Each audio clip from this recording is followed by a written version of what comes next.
Choc au sommet de la deuxième journée entre Génération Foot et le champion en titre, le Casa Sport. Ce sont les sudistes qui se montrent d'emblée dangereux avec cette belle claquette de Pape Mamadou sur une lourde frappe de Mokhtar Diallo. S'ensuit alors une kyrielle d'occasion pour le Grenat à la 31e. Malick Mbaye bute sur Pape Moussa Sène. Quelques minutes après, Pape Diallo ne met pas assez de puissance dans son lobe, mais la plus grosse occasion intervient à la 40e. Idéalement lancé par Malick Mbaye, Ibou Sané perd son duel face à Pape Moussa Sène. 0-0 à la pause. Les Grenats reviennent avec les mêmes ambitions après s'être débarrassé de son vis-à-vis. Ibou Sané ouvre trop son pied et le ballon frôle le montant gauche de Moussa Sène. À la 60e, le même Ibou Sané déborde et sert Jean-Louis dont le tir est contré du bras par Abdoulaye Diédhiou.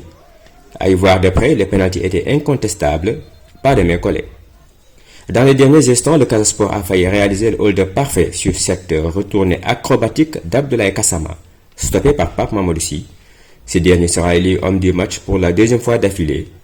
0-0, score final, pas de quoi fouetter un chat, d'après le coach Djibi Fall.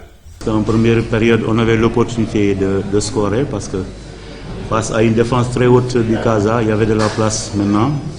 Il y avait de la place pour marquer un but parce qu'on a eu des situations sur du jeu dans la profondeur, mais je pense qu'on n'a pas été adroit et lucide devant le but. On a raté beaucoup d'occasions. Mais aussi après un match qu'on pouvait perdre aussi, parce que c'est ce qu'on avait dit à nos joueurs à la mi-temps.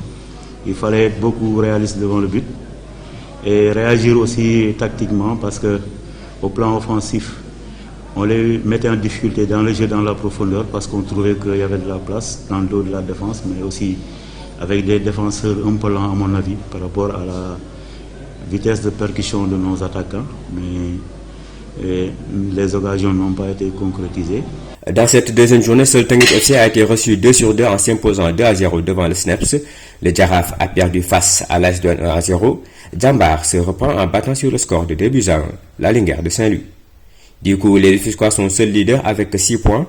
Génération Foot est deuxième avec 4 unités. Le Snaps est lanterne rouge avec 0 points.